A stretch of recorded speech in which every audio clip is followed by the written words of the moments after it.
আসসালামু আলাইকুম সবাই কেমন আছেন? আশা করি সবাই ভালো আছেন। তো আজকে আমি আপনাদের জন্য যে রেসিপিটা নিয়ে আসছি তা হচ্ছে পাকা কাঁঠালের পিঠার রেসিপি। তো আশা করি আমার এই রেসিপিটা ভালো লাগবে। তো প্রথমেই আমি এই জায়গাতে পাকা কাঁঠাল নিয়ে নিছি। এখানে কিন্তু অনেক পাকা যে কাঁঠালগুলো ওই কাঁঠালগুলাই লাগবে। তো এর মধ্যে আমি পোলার চাউল দিয়ে দিতেছি। যতটুকু কাঁঠাল দিব অতটুকু পোলার চাউল। আপনারা চাইলে এই জায়গায় আতপ চাউলটাও ইউজ করতে পারেন। আর দিয়ে দিব এর এর এর মধ্যে পরিমাণ মতো লবণ। এবারে এগুলো মিশ্রণগুলা ভালো করে একসাথে মিক্স করে আমি আধা ঘন্টার জন্য রাইখে দিব যেন চাউলগুলা ফুইলা উঠে। আপনারা চাইলে আধা ঘন্টার বেশি রাইখে দিতে পারেন আপনাদের ইচ্ছে মতো। আপনারা চাইলে আধা ঘন্টা রাখতে পারেন, আবার চাইলে 1 ঘন্টাও রাখতে পারেন। তো আমি এগুলো কিন্তু আধা ঘন্টার জন্য রাইখে দিলাম। তো এই পিঠাটা বানানোর জন্য কিন্তু আমাদের অবশ্যই যে উপকরণটা লাগবে তা হচ্ছে কলা গাছের পাতা, কলা পাতাটা লাগবে। তো এবার আধা ঘন্টা পরে আমি কিন্তু এই মিশ্রণটা আমি পাটায় বাইটা নিচ্ছি। একটা বাটা দিলে যেরকম বাটা হয় ওইটাই, আধ বাটার থেকে আর একটু মিশ্রণ, মানে পুরাটা আমি কিন্তু ম্যাশ করি নেই। তো আপনারা চাইলে পাটায় কিন্তু এই জিনিসটা সবচেয়ে বেশি ভালো হয়, আর যদি পাটা না থাকে তাহলে ব্লেন্ডারেও করতে পারেন। তো এবার এর মধ্যে আমি যেহেতু কাঁঠালে তেমন পরিমাণ মিষ্টি থাকে না, মিষ্টি থাকলেও কিন্তু ওই মিষ্টিটা লাগবে না। তো এই কারণে আমি এই জায়গাতে আমার পরিমাণ মতো এই জায়গাতে আমি চিনি ইউজ করতেছি। আপনারা চাইলে এই জায়গাতে আপনাদের পছন্দ মতো চিনিটাও ইউজ করতে পারেন, আবার চাইলে এই জায়গাতে আপনারা ব্রাউন সুগার যেটা গুড় ওইটাও ইউজ করতে পারেন আপনাদের ইচ্ছে মতো।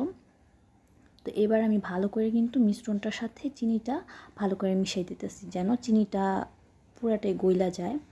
তো মিশানো হয়ে গেলে এবার আমি এ জায়গাতে কিন্তু লোহার একটা তাওয়ার উপরে 5-6টার মতো পাতা দিয়ে দিলাম, কলা পাতা। আপনারা লোহার তাওয়াতে এটা করার চেষ্টা করবেন, কারণ এটা ভারী থাকে, পিঠাটা সুন্দর হয়।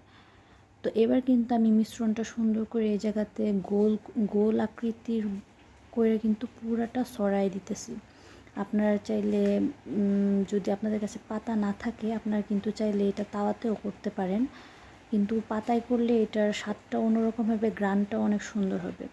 তো এবার পুরোটা ছড়ায় দেওয়ার পরে আমি উপর দিয়ে আবার কলা পাতা 4-5টার মতো দিয়া এর উপরে আমি স্টিলের যে কোনো আপনার বড় থাল বা আপনাদের কাছে যদি স্টিলের ঢাকনা থাকে ওইটা দিয়ে আপনারা সুন্দর করে উপর দিয়ে ঢাইকা দিবেন।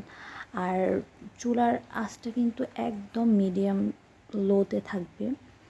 এই জিনিসটা আমি 15 মিনিটের মতো রাইখা দিলাম। 15 মিনিট পরে কিন্তু আপনারা দেখতে পারতেছেন পাতাগুলার কিন্তু অনেকটা কীরকম জানি শুকনা শুকনা টাইপের দেখা যাইতেছে। তো এই পর্যায়ে আইসা আমি কিন্তু এই জিনিসটা উল্টাই দিব, কারণ ওই পাশটা পুরোপুরি টোটালি কুক করা হয়ে গেছে কিন্তু এই পাশ করা হয় নাই। তো এই পাশ করার জন্য কিন্তু আমি আবার এই পিঠাটা উল্টাই দিব যাতে অপর পাশও সুন্দর করে কুক হইতে পারে। তো আমি আপনাদেরকে দেখাইতেছি যে অপর পাশটা কীরকম সুন্দর করে হয়েছে। তো আপনারা দেখতে পারতেছেন পাতাগুলোও কিন্তু পুইরা গেছে, আর আপনার যে পিঠার কালারটাও কিন্তু অনেক সুন্দর হয়েছে। আমি আপনাদেরকে দেখাইতেছি উঠায় পিঠার কালারটা কীরকম হয়েছে। আপনারা কিন্তু পাতাতে করার অবশ্যই চেষ্টা করবেন, এটা কিন্তু পাতাতে করলে অনেক সুন্দর হয়। তো দেখতে পারতেছেন পিঠাটা কিন্তু এরকম পোড়া পোড়া টাইপের হইলে কিন্তু এটা খাইতে অনেক টেস্টি। আপনারা অবশ্যই বাসায় ট্রাই করবেন। আমি এটা আপনাদেরকে অনেক ইজিভাবে তৈরি করে দেখাইতেছি। তো 15 মিনিট আমি এই পাশটাও কিন্তু ঢাইকা রাইখা দিছি। তো এখন আমি আপনাদেরকে পরিবেশন করে দেখাবো যে পিঠাটা কীরকম হয়েছিল। তো আমার পিঠাটা কিন্তু দুই পাশেই সুন্দর মোটামুটি একটা অনেক সুন্দর কালার আসছে। তো আশা করি আমার এই কাঁঠালের পিঠার রেসিপিটা আপনারা অবশ্যই বাসায় ট্রাই করবেন, কারণ এখন কাঁঠালের সিজন চলতেছে, সবার বাসায় কম বেশি পাকা কাঁঠাল আছে। তো আশা করি বাসায় ট্রাই করলে অবশ্যই ভালো লাগবে। যদি ভালো লেগে থাকে তাহলে অবশ্যই আমার চ্যানেলকে লাইক কমেন্ট শেয়ার করুন এবং সাবস্ক্রাইব করুন, আমি যেন আপনাদেরকে আর নতুন নতুন ভিডিও উপহার দিতে পারি। তো সবাই ভালো থাকুন, সুস্থ থাকুন, আল্লাহ হাফিজ।